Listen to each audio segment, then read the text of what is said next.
Bagaimana kabarnya hari ini anak soleh dan solehah? Semoga kalian semua tetap sehat dan terus semangat dalam belajarnya. Amin. Anak-anak ustazah yang soleh dan solehah, sebelum memulai pembelajaran kita hari ini, marilah kita bersama-sama membaca doa. Berdoa bersama-sama.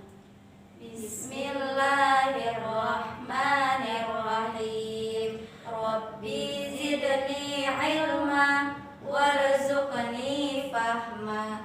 Amin. Semoga pembelajaran kita pada hari ini berjalan dengan lancar. Anak-anak ustazah yang soleh dan solehah, adapun tujuan pembelajaran kita hari ini ialah Ananda dapat memahami kisah teladan Nabi Yusuf alaihissalam dalam kehidupan sehari-hari. Baiklah, yuk kita simak kisah teladan Nabi Yusuf pada part yang kedua ini. Suatu hari, raja bermimpi melihat 7 ekor sapi betina yang gemuk dimakan oleh 7 ekor sapi betina yang kurus, 7 tangkai gandum yang hijau, dan 7 tangkai gandum lainnya yang kering. Raja dengan segera mengumpulkan para penasehat untuk menjelaskan makna mimpinya, namun tak seorang pun bisa menjelaskan makna mimpi tersebut. Seorang pelayan yang pernah satu sel dengan Nabi Yusuf dan keluar terlebih dahulu melapor kepada raja, "Baginda, saya punya informasi tentang orang yang pandai menjelaskan mimpi, maka utuslah aku kepadanya." Kemudian raja pun memperbolehkan menemui Yusuf di penjara dan menceritakan perihal mimpi raja. Nabi Yusuf pun menjelaskan bahwa hendaklah kalian bercocok tanam 7 tahun berturut-turut. Kemudian ketika kalian panen, cara membiarkan tangkainya kecuali sedikit untuk dimakan. Sebab setelah 7 tahun itu akan datang 7 tahun kemudian masa yang amat sulit. Pada masa sulit tersebut, kalian akan menghabiskan simpanan makanan sebelumnya. Setelah itu akan datang tahun di mana manusia diberi hujan dengan cukup dan mereka memeras anggur. Raja tertegun dengan penjelasan Yusuf yang masuk akal. Kemudian raja mengangkat Nabi Yusuf sebagai pejabat negara urusan keuangan dan pangan. Mulailah Nabi Yusuf menjadi pejabat keuangan. Lalu datanglah masa sulit sebagaimana mimpi yang ditafsirkan Nabi Yusuf. Orang mulai memburu bahan makanan dan berduyun-duyun datang ke gudang makanan yang disediakan kerajaan. Tampak di antara mereka adalah saudara-saudara Yusuf, sedangkan mereka tidak mengenal Nabi Yusuf. Mereka mengira Nabi Yusuf sudah lama meninggal dunia.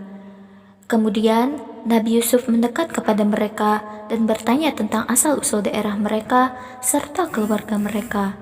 Mereka pun menjelaskan semuanya. Kemudian Nabi Yusuf bertanya, "Kenapa tidak engkau bawa saudara engkau yang kecil yang bernama Bunyamin untuk datang ke sini? Besok bawalah ia, dan kalian akan mendapatkan bahan makanan seperti hari ini." Ketika saudara-saudara Nabi Yusuf kembali ke rumah, mereka menceritakan kepada ayah mereka tentang pertemuan dengan pejabat tinggi kerajaan yang meminta Bunyamin untuk ikut dalam perjalanan yang akan datang. Tentu sang ayah khawatir kejadian yang menimpa Nabi Yusuf alaihissalam akan terulang kembali. Namun, karena persoalan makanan yang sangat penting, akhirnya Bunyamin diizinkan untuk ikut.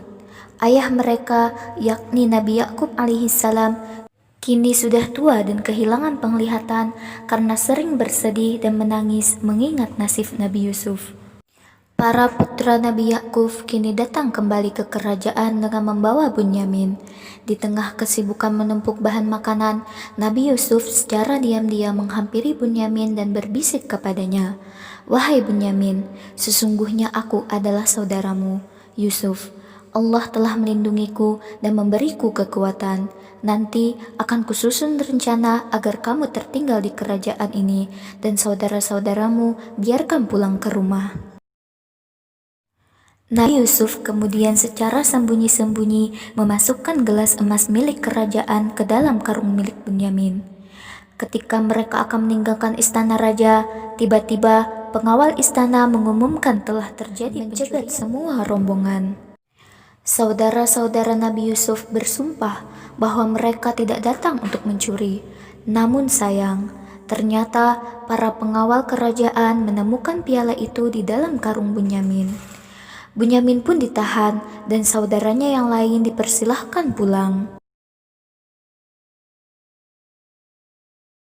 Saudara-saudara Nabi Yusuf kemudian kembali kepada ayah mereka di Palestina tanpa Bunyamin.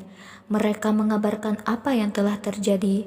Ayahnya bertambah sedih mendengar kejadian yang menimpa mereka dan berkata, "Wahai anak-anakku, pergilah kalian mencari berita tentang keberadaan Yusuf dan Bunyamin, dan jangan kamu berputus asa."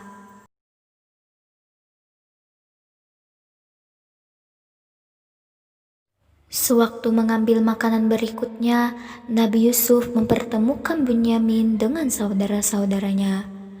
Nabi Yusuf berkata, "Sadarkah kalian tentang perbuatan apa yang telah kalian lakukan kepada saudara kalian sendiri, Yusuf dan Bunyamin?"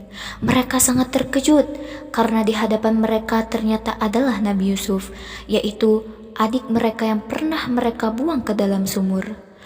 Mereka berkata, "Apakah engkau Yusuf?"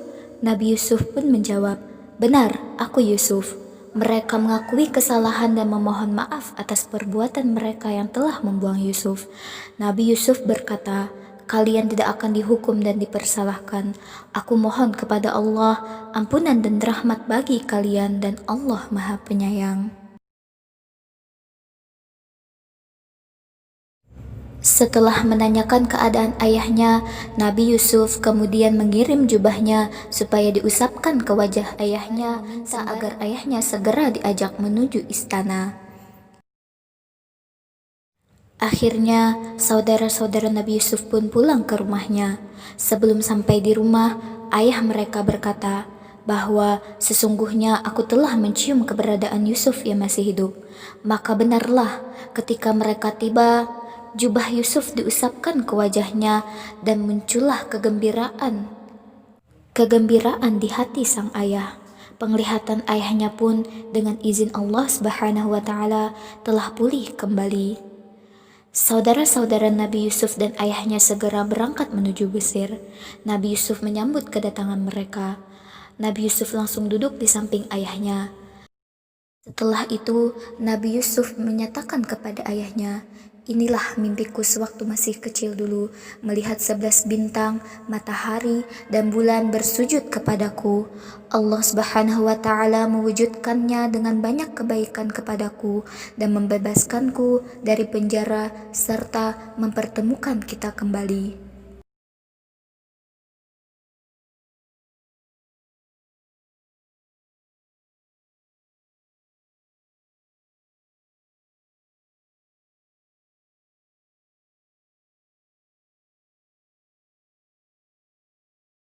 Nah, anak-anak ustazah, seru bukan kisah Nabi Yusuf? Adapun yang dapat kita simpulkan dari pembelajaran kita hari ini, yang pertama yaitu Nabi Yusuf bersifat sabar, pemaaf, dan rendah hati.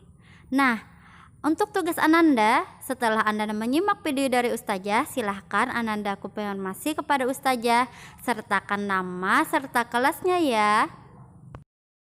Yang soleh dan solehah, sebelum menutup pembelajaran kita hari ini, marilah kita bersama-sama membaca hamdalah.